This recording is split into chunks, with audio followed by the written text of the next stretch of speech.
It is 7 days before the most dangerous morning of the year, Black Friday in America, where all of us go out stupidly early in the morning. We beat up grandmas, we steal TVs, and it's kind of like it's what we're thankful for. We have the chance to beat up grandmas and steal TVs, and that's what we do in America. And we got 7 days to it. That's what we're going to be talking about tonight. No comics, no Kickstarters. What plans do we have to beat up grandmas? Will, where are you going? Uh, we've got a Walmart pretty close and some Target pretty close, so Yeah. gotta celebrate the true American holiday of Black Friday.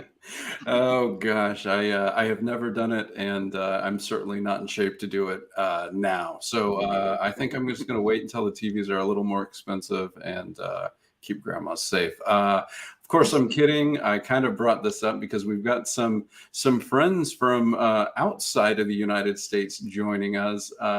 Chris and Andy, we're going to let you talk for a 30-second pitch on. My eyes are so bad. I want to reread this. Kane L. Gray, Werewolf Bounty Hunter. If you were at a comic convention in 30 seconds or less, how would you get somebody interested in this comic? If you like Hellboy, X-Files, just a nice, fun action romp with a touch of horror and a bit of comedy, then you might enjoy Kane L. Gray, Werewolf Bounty Hunter. It's not trying to change the world or anything. It's just a fun read, just a fun little read. There is nothing wrong with a fun read. Okay, so John or Michelle, who wants to bring us home for home free with your 30-second pitch? I'll take it. So Home Free is a 5-issue series. Begins with a showdown with a woman named Sarah between her and a young girl's abuser. After that showdown, Sarah is on the road to Mexico to escape in America. That's kind of in a downfall mode and to escape her past. The comic we call it dramatic crime fiction. It's plenty of grindhouse action and pulp storytelling, but with like lots of human drama as well. All right. Well, we can start. Shawnee is in. This is our most valuable person who in the chat, and Shawnee, we appreciate it. I'm going to talk to you a little bit later what you're doing for Black Friday. Now, the reason I kind of thought about waking up so early in the morning is we kind of pulled a fast one on poor Andy. What time is it where you are in the world? 4:07 a.m. Oh, God bless you. Talk about MVP. Getting up to be on the show at 4 a.m. This is the most, this is the worst we've ever treated a guest so far. God bless you. And thank you for joining us. We're going to let you kind of hang in the background and join in whenever you want. And we're going to put it on Chris to be the voice of your campaign because Chris is coming from farther away in the world, which means much better time. So where are we heading you, Chris? So here it's 5 now, and I'm here in New Zealand, Dunedin in Otago. It's the South Island. All right. Well, beautiful. That works for us. You're the only creator that Will and I's stupid time actually works for. So we're happy to have you. So I'm going to pull up the campaign, and we're gonna just talk us through the page and kind of as I pull it up, where did the genesis of this story come from for you? Oh, well, I guess a few years back I was just doodling away, and I had this idea of a werewolf fighting like a kind of the creature from the Black Lagoon, but it wasn't. It was actually a knockoff, and it was like an anglerfish. It had the light thing on the head, and he had a fish fork, and he was fighting this werewolf, and so that's kind of where it all started, and it was just after Andy had asked me to work on his Undetermined comic. And so it kind of just kept percolating there in the back of my head for a while. And then about 3 years ago, I decided to start doing it. So it's taken about 3 years to actually get myself into gear and get it ready. And this is how many pages is this story? So the story is going to be it's 28 pages, I believe, and the comic itself runs for a full 36, including covers. Okay. Yeah. No, that's when you're doing everything. That's quite a hunk. So that doesn't surprise me that it took a little while to get into it. You said that Hellboy was kind of an influence, and you just kind of wanted to just make a fun little romp. Are there possibly, without spoilers, more adventures for this werewolf? Yeah, without spoiling anything, I can say it definitely ends on a little tease for what's going to come in the next issue. If we're people want to see a next issue, that is. So yeah, it's I'm trying to build this little world behind it so that it feels like there's some substance to the actual comic, even though it's quite a lightweight and fun read. I still want there to be substance behind in the world of Kate Grey. Yeah, so. Yeah, I'm reminded of the Quentin Tarantino thing that, your audience doesn't have to know everything about your characters, but they have to feel like you do. So kind of you having this bigger world, even if we don't see it in the first issue, kind of feels like the way to go. So this is your anglerfish? Is this how it ended up? Ooh. So no, that isn't the anglerfish, but I did take a few little things from that for that. So that's actually for a print that's going to be. So there's 2 prints. So you've passed the Cthulhu one, but that's going to be a print for. There's some small A5 prints that you get as a reward, and that'll actually launch as a full A2 print next year to go along with the Cthulhu that we did last year, which was pretty popular. So, and it's Dagon, which is another Lovecraft character. No, he's scary as hell. I don't like him.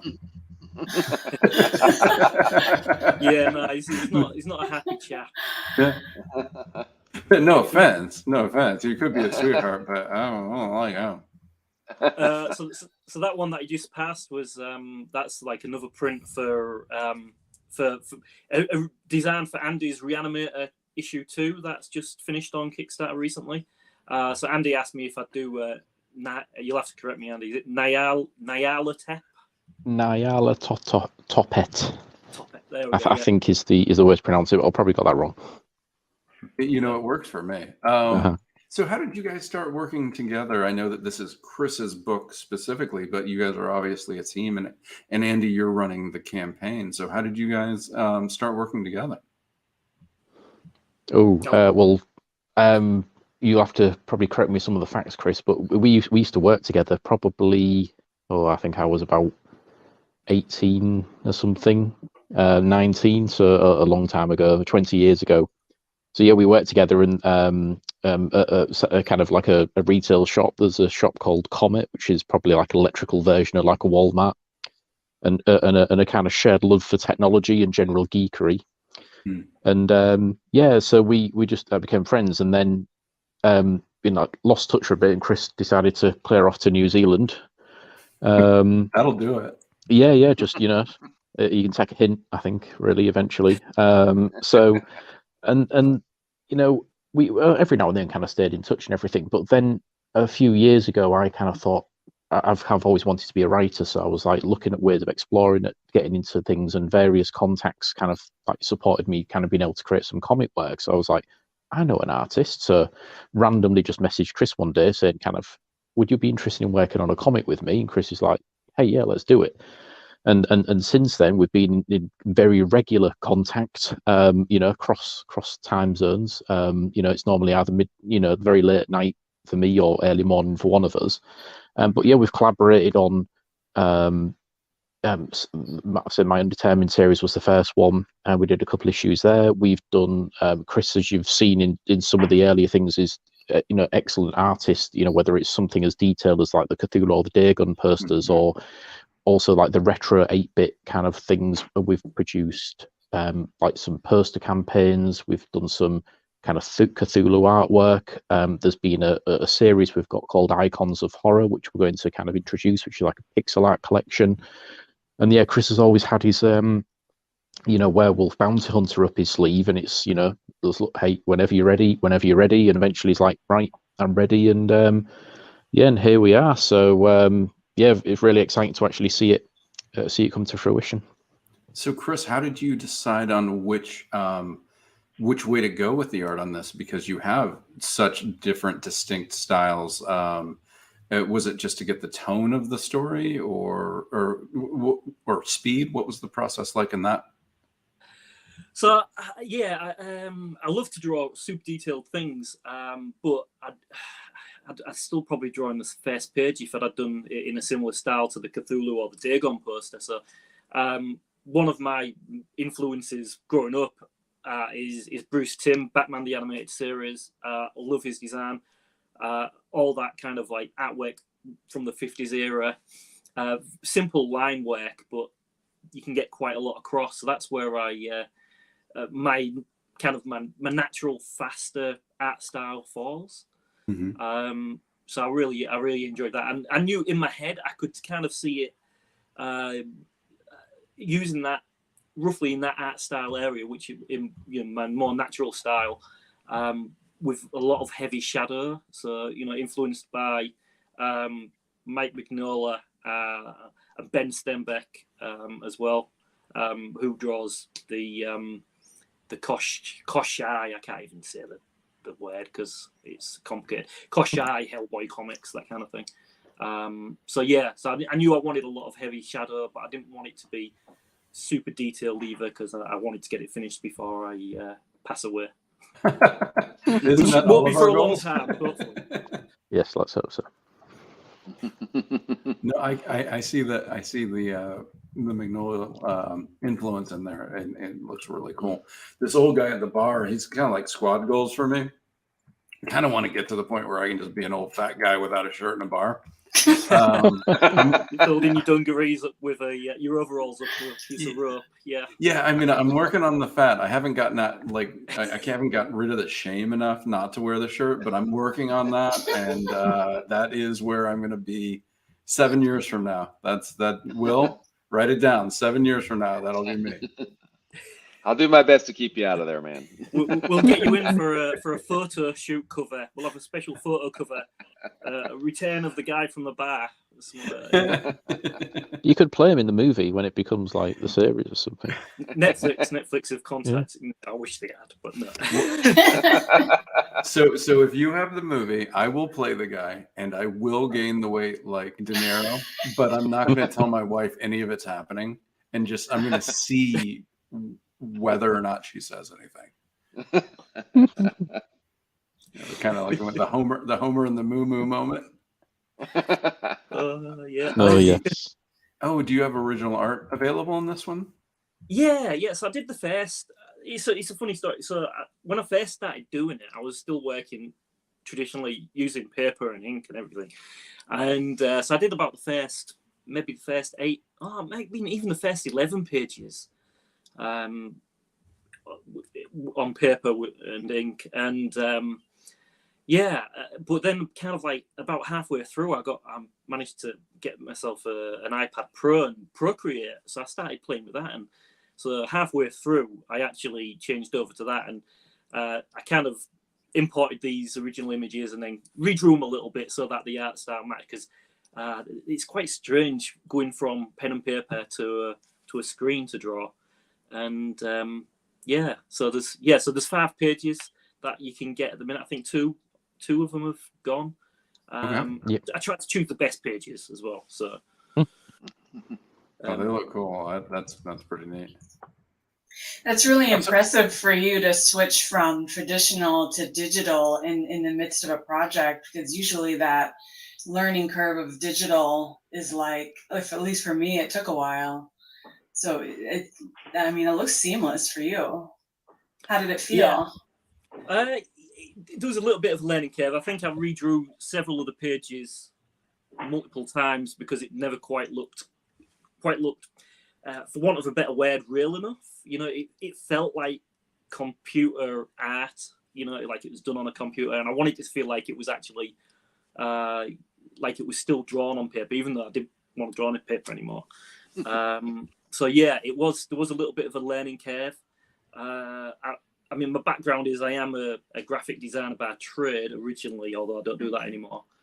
So I was kind of good with the tools, but it was still, I'd never really drawn digitally before. It was always done via, if I was doing something, it'd be a logo, because I used to do like medical logos and that kind of thing. So I knew the tools, but I didn't have the experience. And so by the end of it, I feel I got it down pretty good. But yeah, there was definitely that bit where it's like, oh, I'm learning and dropping back down and then having to redo it all again multiple times. Yeah. That's awesome. We have Justin Young in the chat saying, I'm looking forward to it. We need more werewolves. We usually accidentally get these themes on the show. We just missed by 1 week you and Bixby Grant, which was a noir werewolf story, but it's already they successfully funded happily. So even though we missed the accidental theme, as Will and I say, when we run into it, we're like, God, we're geniuses. We plan this stuff out perfectly. But this is more like the work that Will and I do, is we missed it by a week. Hey, Kevin, just a quick, I want to jump in for a second. I just noticed that Meta Sacrimony number 5, that ends in about 40 minutes. So okay. I just wanted to get that out there. So if you haven't backed Sacrimony yet, go check it out. Yeah, it is a fabulous fantasy. How many issues is 1 through 5 on this one? Yeah, 1 through 5. Yeah. Mm-hmm. And her catch-up tier is like stupid cheap. So yeah, definitely check it out. It's got some really, Meta's does the whole thing. It's got some beautiful art, and it's not your typical fantasy. No, yeah. I love Tolkien. I love Lord of the Rings, but it definitely, she doesn't just go to the well that I go to when I think fantasy. I'm like, well, I got to figure out how to get my elves and my trolls in here, and she's like, I'm gonna make up my own stuff, which is I really respect that she does do that. All right, we've got Pop Tart Animate. Hello, well, hello to you. I like anybody with tart in their name, so you're barking up the right tree in this show. Well, so I know you've got original art. You've got the regular book. It looked like your book with Andy is something that could be added to the campaign. Yeah, I think, Andy, we've got some undetermined 1 and 2s left. I haven't put them on because I have literally of Undetermined 1 about 4 or 5 copies, and I'm at Hull Comic Convention. If anyone wants to join us at Hull Comic Convention on Sunday, which is now tomorrow, but it still feels like the middle of the night. Yeah, I'll probably sell them. So I didn't want to put them on the campaign because I hadn't got enough. Because we're going to work on the 3rd series, probably next year now, and then kind of probably bring that to like a kind of conclusion with the 4th.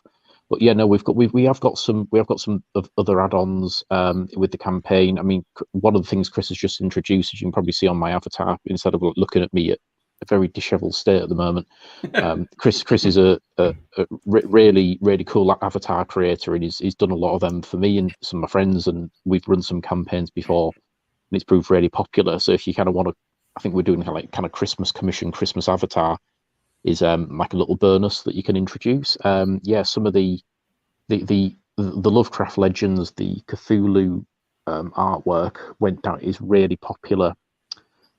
We did some like large posters and some A5 prints, so there's a few things available there as well. I mean, one of the cool things on this campaign is you've got alternate covers, and I think Ryan of this church, who has done a really cool cover, which they're kind of neck and neck, I think, in terms of the backers at the moment. So it's an interesting race to see. But a lot of people have backed both. From a kind of collector's point of view, which is really nice. First time really playing with that two cover thing for us, isn't it? If I'm being really honest, and I was chatting with Ryan about this, I'm not so much of a kind of collector, and I don't really get the kind of alternate kind of covers. But Chris and I spoke about, and Ryan spoke about, and said, at the end of the day, do what your audience want and what your audience love, and people do love twists on art themes and new ideas and everything and yeah, it's been great. I think Chris, you were you telling me that you trawled shops looking for alternate covers of things about 20-30 years ago or longer. Oh, like everybody who collected comics in the 90s, whether you wanted to get alternate covers or not, they were forced down your neck. So, yeah, you would. You'd go out and you go, oh, I'll get X-Men issue 1 by Jim Lee, and I'll need all 5 covers. Plus, I need the Chase cover, and if it's got a hologram on it, even better. Yeah. There's nothing like having 6 copies of a comic in your collection worth $1 a piece 30 years later. I can beat that. I went on eBay one time and I saw that X-Men thing, 25 issues of that X-Men, and I said, well, I missed that. I was out of comics at the time. I didn't read it. What's Claremont? It's Jim Lee. Of course, I think it was like $13 for 25 issues of X-Men 1 through 25, and I was like, well, I can catch up. So I bought it and I got it. I got 25 X-Men #1s.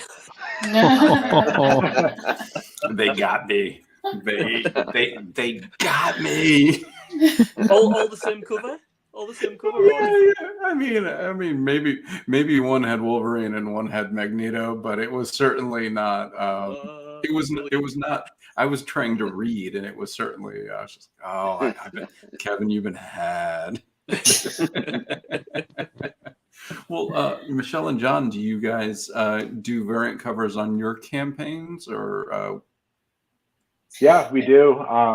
We did our first one with our second issue, and we did one variant last time with my friend Tobias, who I've been working with and friends with for like almost 20 years now. So that was kind of cool to have him do a cover. And then on the newer issue, we have 2 variants. I don't know if we're going to go too far beyond 2 variants. We'll see what the future brings, because you see some campaigns out there with insane amount of covers, and it's just, I don't know if I can come up with the cash for that up front. You know what I mean? I think we know which type of books have those covers, and God blesses everyone, but I don't think that's exactly home free, which we're going to get into real quickly. But first, Shawnee has a question. Wait, Chris, have you been peeking into my comic collection? So I think you hit a little close to home there, but that is all right. I do have a question for Chris, and I'm sorry, Andy? Yeah. I saw the Tales from the Crypt influence listed on there. I'm a big EC Comics fan, so what aspect of Tales from the Crypt would you say was like influential on this comic? For me, it was probably skin deep in that it was the gore. Like you'd be reading an old EC comic, and yeah, you'd get like that, the crazy zombie that came out of the swamp, and it was kind of half melted off or whatever. So yeah, I just wanted to get that fit. So there's, without spoiling anything, there's a page about 2/3 of the way through where I really tried to kind of get that feeling from Tales from the Crypt with this. Actually, also on the Kickstarter page, there's kind of there's a flashback page. So there's like 6 pages. It's a preview, and one of them is a little girl, and she's off to go feed a cow, and at the bottom there's the creature. And again, I just wanted that kind of like the foreshadowing that you sometimes get in those old EC comics. So this is it there. Yeah, that's it. Yeah, that one. Yeah. And just kind of you can't quite tell what it's meant to be just yet, and it's yeah. So it was definitely for me that kind of just that kind of like fun, ghoulish horror. Just that atmosphere, really, I guess. Right. Yeah. Cool. No, super cool. Mm-hmm. All right. Well, yeah. Let's check out Home Free. And again, Andy, you can hang with us, but the camera's on you. You can just fall asleep. It's fine. Yeah. So if you hear me snoring, just shout or something, and I'll wake up. But no. I want to hang. Yeah, no, that's all good. No, yeah, it's cool. It's cool. I want to see the other campaigns. Yeah, it's great. All right, well, cool. Let's get into Home Free. Michelle, are you able to share your page with us so that you can control it, or do you want me to fly the plane and possibly go past the runway? But I will come back if you tell me. I was able to do it before if you want. Want Yeah. me Oh, to do did it? you figure it out? Yeah, no, I can do it. Beautiful. So I can do it. I'll give some narration and Michelle just jump in whenever. Awesome. Cool. Do That this. sounds perfect. Well, you set that up. I will tell you the story. I met an airline pilot who almost accidentally landed in John Travolta's home. What?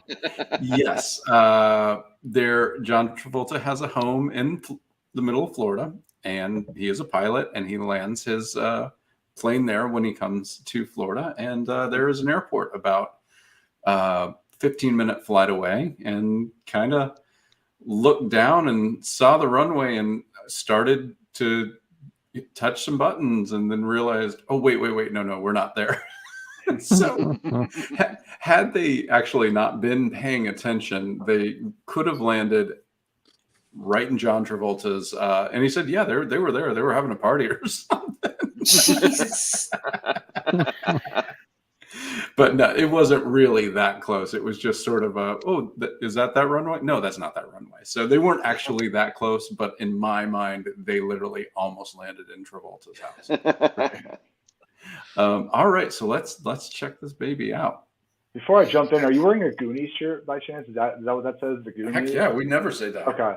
Right. Just in case you're interested in some real estate, my wife let me know that the Goonies house is on sale right now in Astoria, Oregon. So if you're interested, it's like $1 million. Though I don't know if you got that spare cash laying around. I'm going to tell you this. I did buy the Powerball tickets all last week, but I did not buy them in California. So no, I cannot purchase that. But had I purchased the right one, you best believe I'd buy the Goonies house. Right. I don't understand why anybody would actually want to buy that, especially for that amount of money, because like people like go there all the time. I lived in Oregon for a bit, so you would just hear about just the people that would just try to go by there, and they like put all these tarps up in front of their house to try to just keep people away from it all the time. So I don't know. Sounds like a hassle. 2 or 3 Christmases ago, I did go to the Christmas Story house that's just outside of Cleveland, Ohio.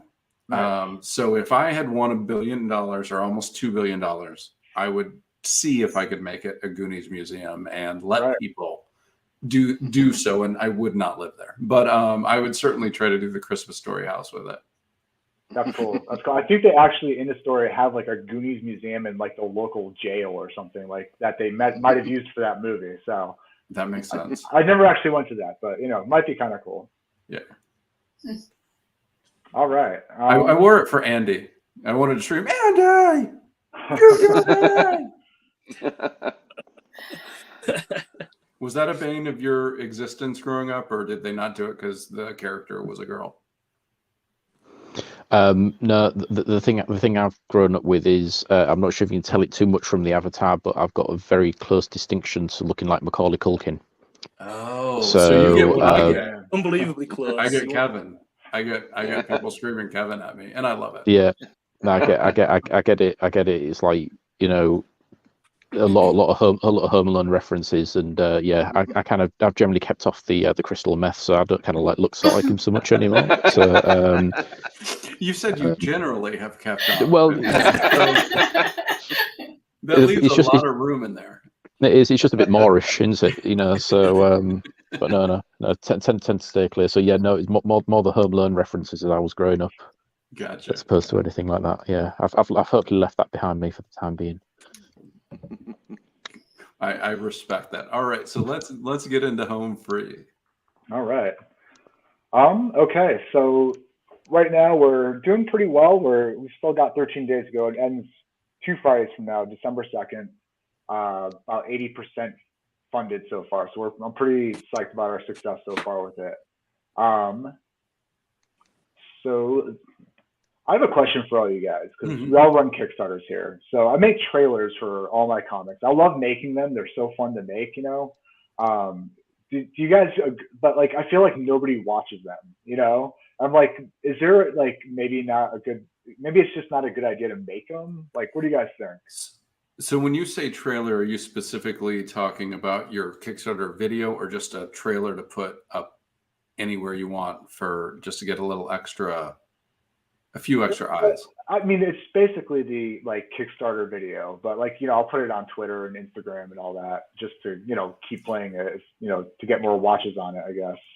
I know at the beginning when I was doing the research, there was, statistical analysis that campaigns with videos funded at a much higher percentage than campaigns without videos.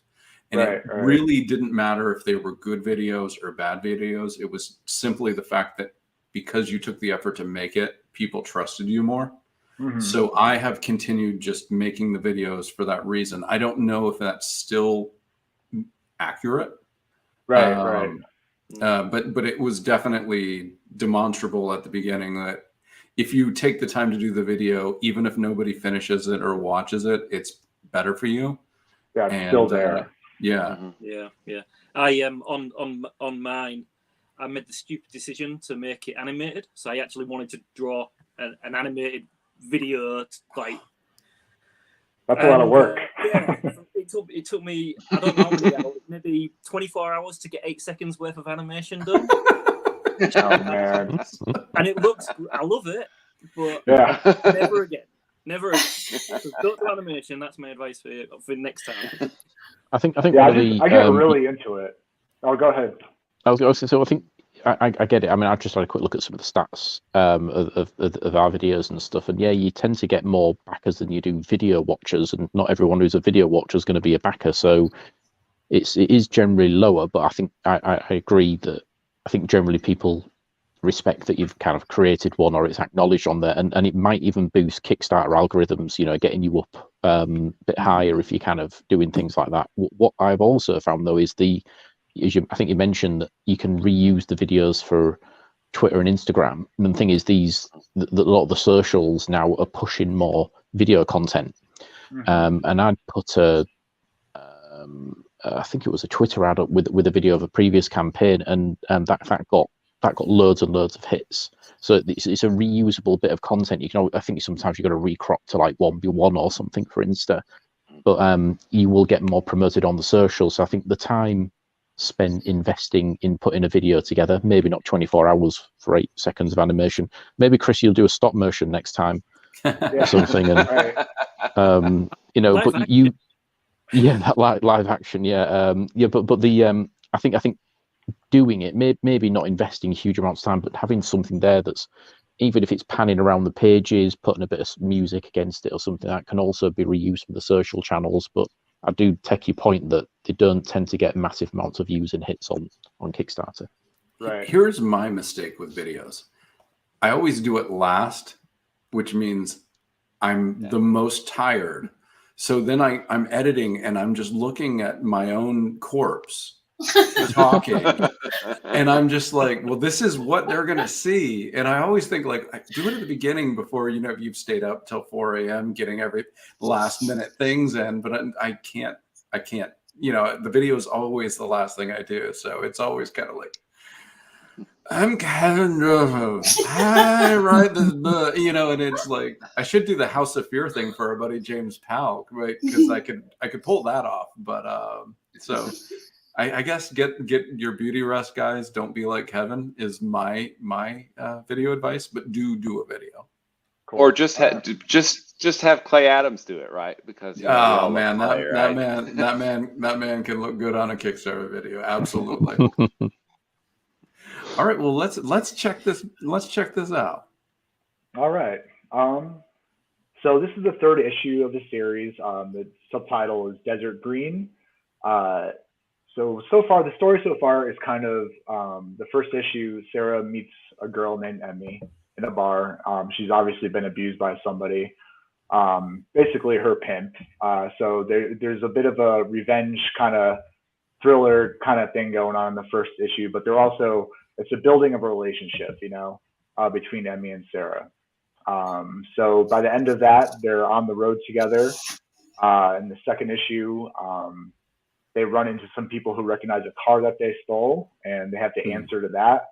And then it kind of goes from there. And I guess it's like spoiler. It's hard to talk about this without just mentioning these story elements. But eventually, Emmy and Sarah have a bit of a falling out. And in this issue right now, Sarah is on her own. So she's traveling down to Mexico at this point. It's kind of she's trying to escape because she has like kind of a dark past of her own that she's been trying to escape from all this time anyways. And it's just this incident up in Coos Bay, Oregon, where it all starts is kind of like the catalyst to kind of get her moving, you know? So now she's in going through Reno, Nevada, where 10 years prior, this is where she's from. 10 years prior, she buried some money out in the desert. So she's going to retrieve that money. And we kind of learn, you know, the origins of that money. We learn some of her origins. And of course, you know, this is Sarah. She's not alone. There's somebody watching, and we'll find out all about that in the comic, I guess. I don't want to interrupt, but that image is just so striking. It's gorgeous. I agree. One thing I just always like to talk about, like with Michelle's black and white art, like there's just like so much depth of field in it, you know, like you can see, like, you know, into it, the picture of that, all her panels. It's really amazing work. Thank you. So I feel like I'm sat in the trunk and she's just hit me over the head with that shovel. That's the perspective. You got a real kind of depth of perspective there, and you're thinking, yeah, that trunk's gonna. She's now off to go and bury me. This is not going well. Yeah. That's just because you're up so early, Andy. Yeah, my brain is going crazy. Yeah. Was there any like movie image that you thought about when you drew it, or did you just kind of like, well, she's gonna be going into the trunk, and this is where I'm going to put the camera? Actually, I think that was part of your script visuals, John, right. if I'm not mistaken. So yeah, I just took it from the script. Okay, so this is where we completely, now I'm interrupting. So when you write the script, do you give kind of your camera angles, or just kind of lay out the panel? How do you guys work together as writer and artist? I think there's sometimes very if it's like a distinct image that's in my head, like something like this, I think, yeah, I place the description inside the trunk looking out while she's placing the supplies in. But I don't think I generally do that with everything. I think a lot of them are very loose, and it's up to I would rather have, you know, I don't want to do this for every single panel. You know, that's just, I feel like that's rude. I don't know. I'd rather have Michelle read it and like kind of, you know, create it herself, you know, because it's, you know, as much as, you know, there is in the writing's not done until that image is created, you know, because there's so much more to add to it. You know, the emotion in the face, just whatever image or ideas that she has and angles that she uses, however the action or anything is expressed, it's like, you know, the writing of the words is only, it can only do so much for a comic book, you know. My motto is let the artist art. Yeah. So you know, and you know, some I've done it before where I've said to Chris, hey, yeah, I've got this idea for something like that, and Chris is like, I don't think that's going to work, but I'm going to do it, but I'll do my own as well, and mine's rubbish. So, but I think you can I put the odd angle in some of mine, and if it's something that's really telling or quite pivotal, but sometimes it's so abstract what I've kind of said, or sometimes I don't say anything at all because Chris has got that imagination. You know, any artist, you know, you can just give them a scene or just give them a line, and they'll produce something absolutely magnificent, like you've got on this page now. And that's why I said I'm not an artist, so I don't art. Leave that to the people who can. And I think, go ahead, Will. Speaking of artists, you know, Michelle, you're doing pencils and inks on this, and it's a black and white book. Is that right? Yeah. Okay. Do you have a separate letterer? Yes. Yeah, so Eduardo Camacho is our letterer. on this book. I've been working with him for years, like on everything I do. It's like Eduardo's the letterer pretty much now. When you find a letterer you trust, you just hold on to Yeah, your he's luck. great, man. Definitely. So I guess this next section just kind of goes into the series, and Home Free is 5 issues altogether. This is the 3rd issue, so next year we hope we get those next 2 issues done. And it kind of goes into a little bit of the history. Michelle and I actually have a previous graphic novel that we've worked on. That this is it's not a sequel, but it definitely. If you read this, I try to write this in a way that if you read this first or you read The Black Wall first, you're gonna like kind of, it doesn't matter which one you do first. It's like you're gonna kind of have your eyes open to like different aspects of the story, and everything's kind of introduced in a way in this one where it just feels like you don't necessarily have to have read the Black Wall. It doesn't matter. It's its own thing, and everything kind of comes together without that. But then if you go and read The Black Wall after this, you're like, oh, damn, like it's just going to open your eyes a little bit to some of the characters and stuff. So here's a little creator section. Because we kind of, just because it's in Nevada, it's in the desert, we went with a Western kind of theme like this Kickstarter. So a little description of us and why this story, kind of where it all stemmed from in my mind, and where the ideas of the Black Wall came from. And this story, like, it starts off as kind of a smaller, kind of more personal crime story, and it kind of evolves into this bigger thing with the next 2 issues. There's a lot of background noise going on that you pick up in each issue that's going to develop into like a larger world in the next one. So a little section with some reviews of the last issues. Here's Michelle's cover for the 3rd issue. There's that shovel. That's an important There's shovel. that shovel. Yes. More shovels here. There's good. Yeah. Did you think of adding on a shovel that people could add to their Kickstarter? That'd be cool. Yeah, right. Some biggest tier is the shovel.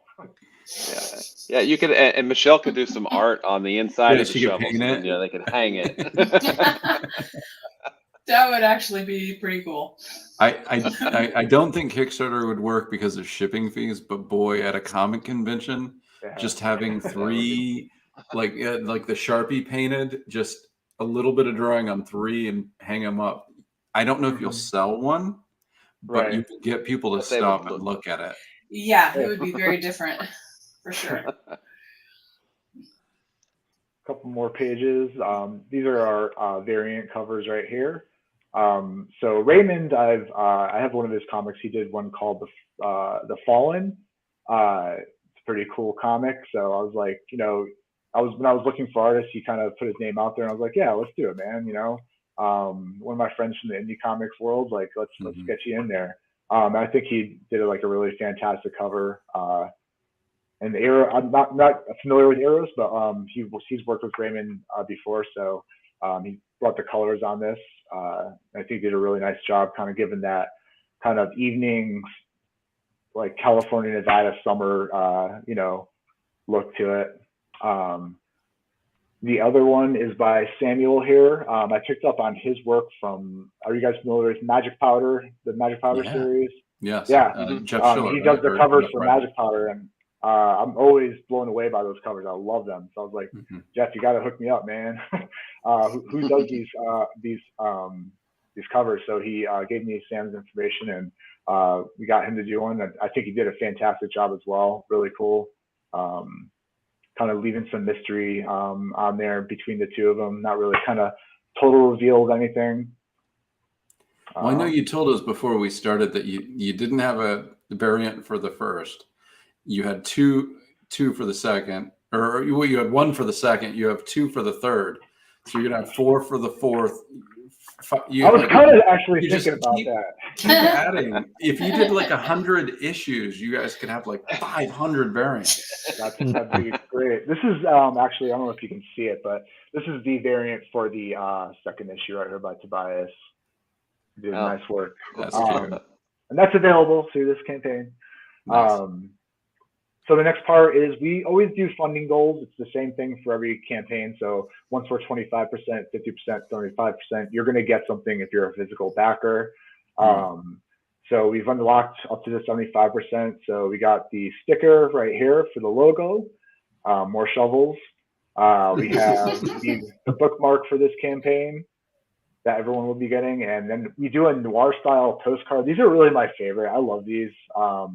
So me and Michelle come up with an idea, and she like just comes up with a really cool like design for it. You know, welcome. It's like, you know, welcome to Nevada, but like, you know, there's a dead person somewhere on the screen. You know what I mean? So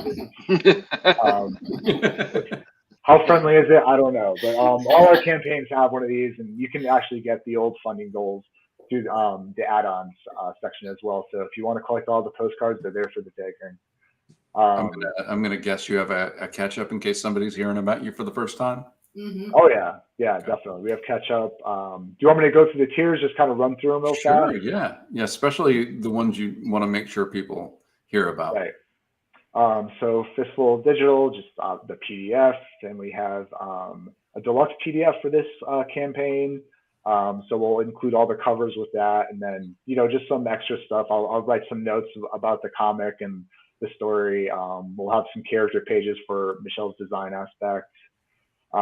Print them high. So all these names are taken from Westerns too. So they're actually really good, by the way. For a few pages more. Print them high. That's just the actual issue. Take a digital ride, so you can get all three digital. Then we have They Call Me variant. Variant is still my name. So you get all that. High Plains printer, you're going to get all three issues to catch up. The print, the variant, and the digital. So you get all three versions of the third issue as well as the digital.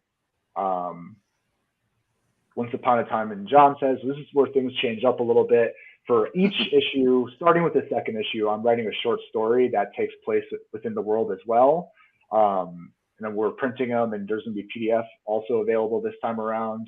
So with the second issue, I wrote about a character that was from the first issue, like kind of her, like a little bit more about her and like what happened with her. There was a girl that gets basically tied to a sink in the first issue, and like, you know, what happened before that incident, you know, how did she get out of it, and where did she go from there?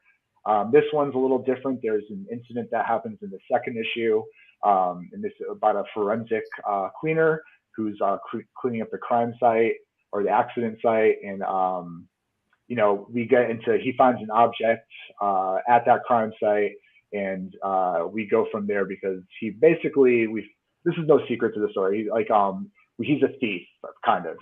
When he does these sites, you know, the family's leaving him alone, so he finds items, takes them, pawns them off, tries to make a little extra cash for his family.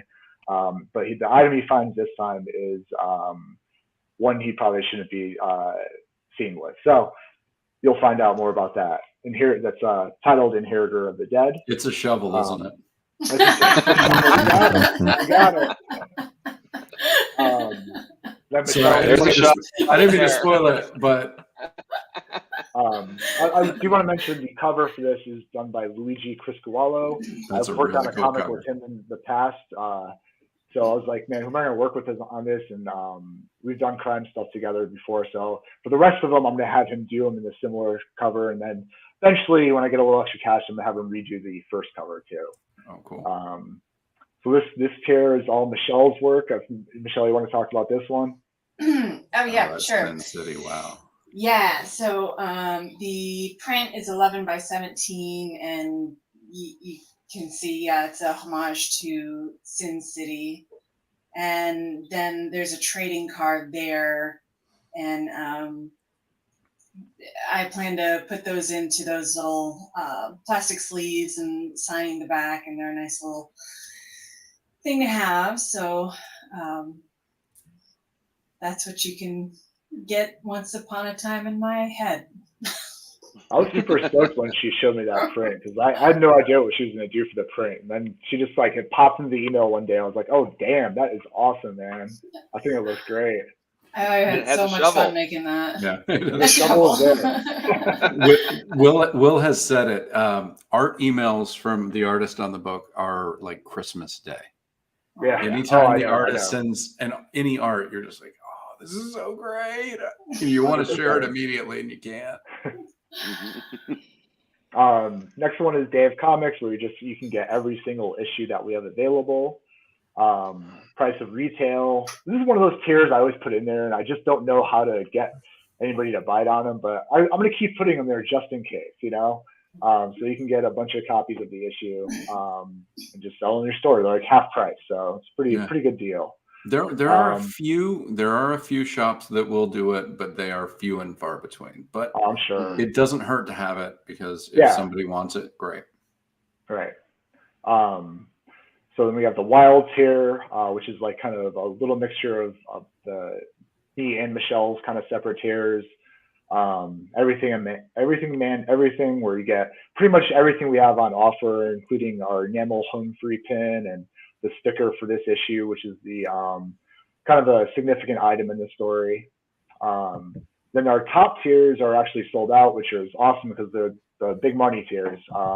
Any gun can pay is where you get to be in the next issue. So we had 3 of those available. These are past people who have done that. And then the portrait for Django. This is basically Michelle does a noir style portrait of you, and she always just knocks it out of the park. All the cats are my cats. My wife buys this tier, so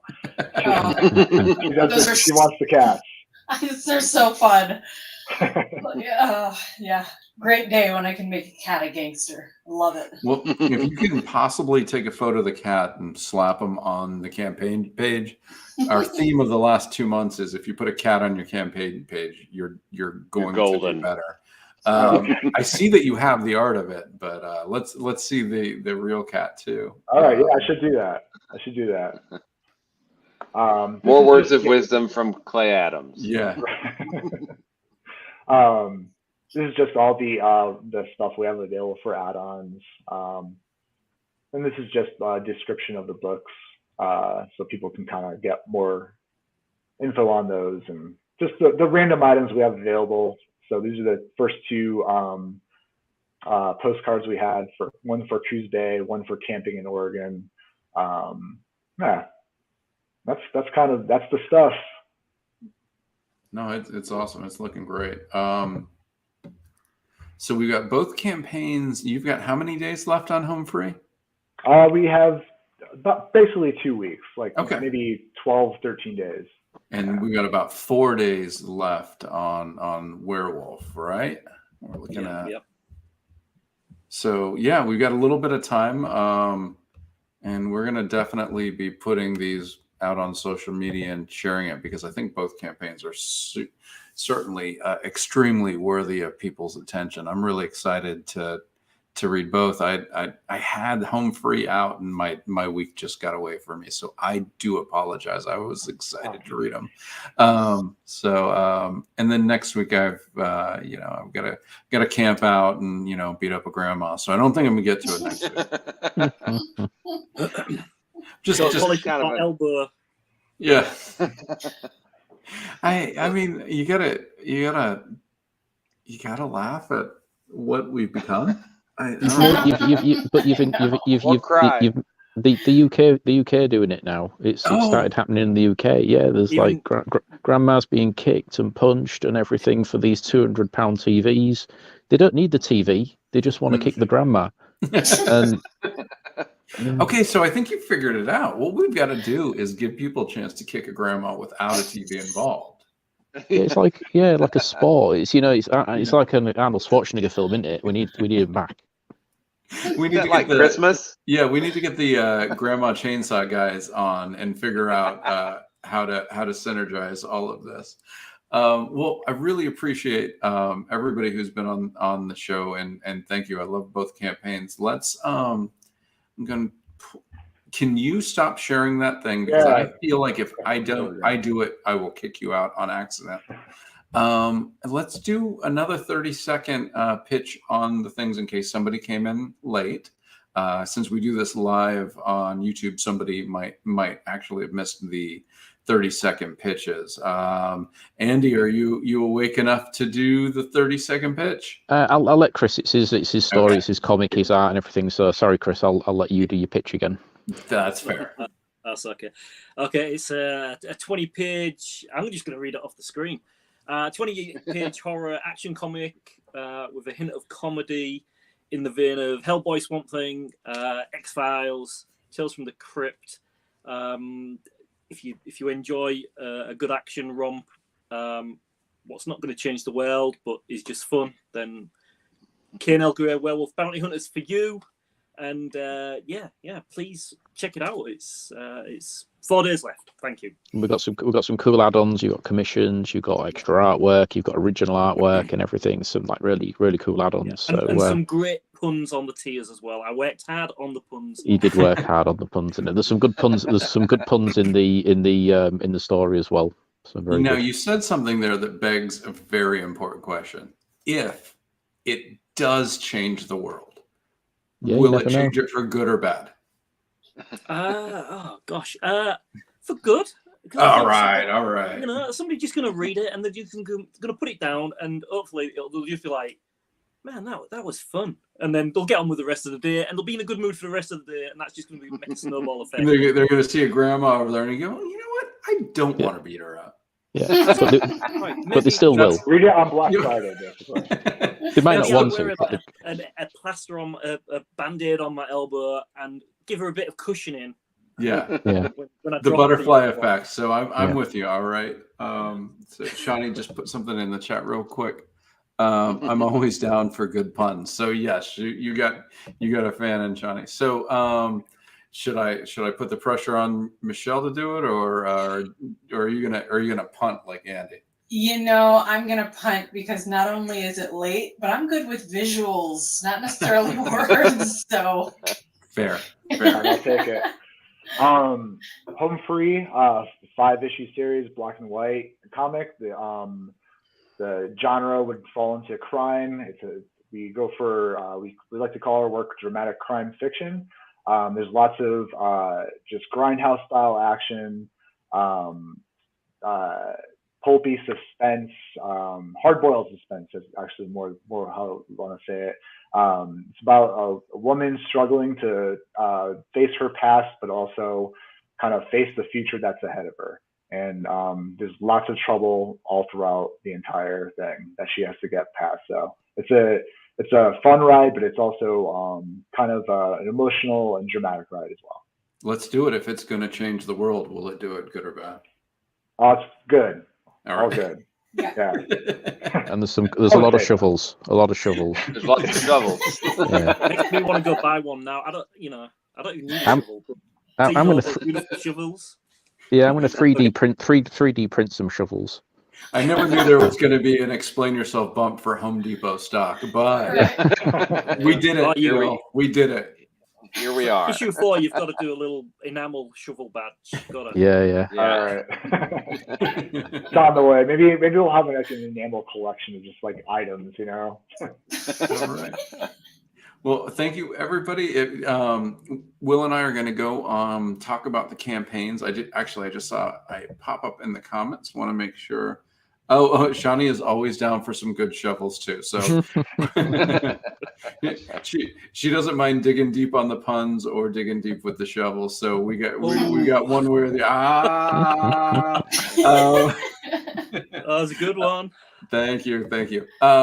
So we're going to go on the campaigns that have been on the show in the past couple weeks that are still live. Is Sacrimony still running, Will, or did Matta has funded, and She has funded. she All right. did an awesome job. So I'm looking forward to number 5 when Yeah, she starts fulfillment pretty shortly. So yeah, Absolutely. congrats, Just- Matta. great Congrats. person, wonderful writer, wonderful artist, and one of our favorites. So super happy to hear that. Also, Pat also- Shand had his MMA that he did with Kevin and Bob, the Metal Shark Bro guys, that funded today. That guy, Charlie Stickney, limped Funded over the yesterday? finish line with 1,000 backers. Only 1,000. I mean, come on. Yeah, He needs so to try harder. He we did really what we needs could for him, but we couldn't actually help him that much. Yeah. But no, it was a great week for campaigns that closed. Bixby Grant, the one we talked about, the Werewolf Noir closed. So great week for campaigns funding, and we're going to try to make it a great week for some of the campaigns that are still running. Our buddy Laurent Valls Jr., the writer of Sacrifice, which is a supernatural comedy about basically the comedy is in God is dead, and a sacrifice to bring Lucifer to the mortal plane is just interrupted, but not quite enough. So a baby is born, and when that baby dies, Lucifer will come to Earth. And 18 years later, we kind of followed that baby as a private detective in a supernatural world with angels and demons and some of the most unique demonic imagery that I've seen in comics. So really worth checking out. Yeah, the art's looking really good. Some of the new pages on that one are looking really cool. The angel stuff was really striking. I thought. Yeah. No, they do a good job, and Lawrence just a great dude. Fangs and Foul Play. This is a story about a ward deserter who happens to run into a kitty cat, but not a normal kitty cat, a vampire kitty cat. And basically, this poor guy becomes Renfield to this vampire cat, and has to figure out how. Oh, actually, it's a little more like Little Shop of Horrors. He's got to bring victims to the Feed cat. me, yeah. Yeah, feed me Seymour. So, but real cute, adorable art style, and a unique story that I can't wait to catch up on. I guess I don't have to talk about Sacrimony. No. Yeah. Yeah, Matta was on. Kevin couldn't make a show. He was traveling, so she was totally Kevin Joseph for one. Matta was me when I was dying. Oh, I that's got right, this yeah. cold and it wasn't COVID, it wasn't flu, and I couldn't even talk. I'm coughing 3 weeks later from it, but that's what I have in the chat. I do want to bring up one thing real quick. Our very good friend MK Palmer's Marikey is just launched, and I deleted that. I keep deleting it. What am I doing? Here, I'll get it, man. I got it. You got it? I got it. So do I. Marikey is a story of basically the Greek gods just being the Greek gods, which means douchebags, and the humans that have to deal with them, but retelling it in sort of a, I don't want to say cyberpunk, but more of a futuristic style. And MK is a great writer, and she just employs artists who bring up these really beautiful, striking images to her story. Very LGBTQ friendly. This is a book that reads well without that as a nice bonus, but she's very strong, wanting to make sure that there are characters for people coming up that didn't see themselves in comics, and she wants to make sure that there's books for them. And this is a good book to check out, and gorgeous, and a good story as well. So I think that's what I've got. Do you have anything that I missed, Will? I've got one other one. Our good buddies Kat and Phil. Are they still running? Slice of Life is still running for 4 more days. Oh, cool. This is also strong LGBTQ. A young lady accidentally brings an anime assassin into the real world, and they fall in love. And it is on Webtoon. So if you want to catch up on Slice of Life, you can read it for free, and you can also back the campaign. It's adorable, fun. It's more of a comedy, but they're not afraid to tackle a couple, emotional moments. Mike Shea's running Miskatonic High. He is not as strong as Michelle. I love him, but he doesn't stay up late. So we can't get Mike on our show. We adore him. But unless we decide to do a 5 p.m. show, we're never going to have Mike on again. He's a great dude, but he's not staying up this late. Yeah, and he and his team have been together for I think 15 issues, all on Kickstarter. I mean, it's an amazing accomplishment. This is issue 16, absolutely. 16, yeah, That's impressive. To do that. I mean, day in and day out, that's putting the work in. So yeah, I raise my cup to you, Mike. Great job. I'll tell you how he does it. The man works like a beast. He and I are worked on something together that we haven't announced, and I apologize for that. But he is just always working from 8 a.m. to when he goes to bed at like 6:30 p.m. I guess. I don't know when he goes to bed, but he's up early and he works real hard for like the 8 hours he's awake. Yeah, Mike is a fabulous guy. I love him to death, and that's why I get to mess with him. Really appreciate it. Good luck on both campaigns. We're really rooting for you and excited to share this. We are going to put this out as a podcast as well, so we will share that when it's available for people to listen to. And if you're listening to that podcast, please rate and review it, because we want people to learn about the show so they can learn about the awesome campaigns that are coming up in the future. Home Free 4. Hope to see you guys and talk to you guys. And the next Werewolf, or a book where Andy has to talk more.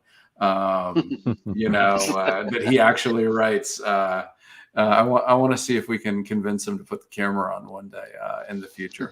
No pressure. We'll see. Maybe when I brush my hair. There you go. Had a great time. You guys have a wonderful night. Thank you so much. Thank you. Thank you very much. Thank you. Thank you. See ya.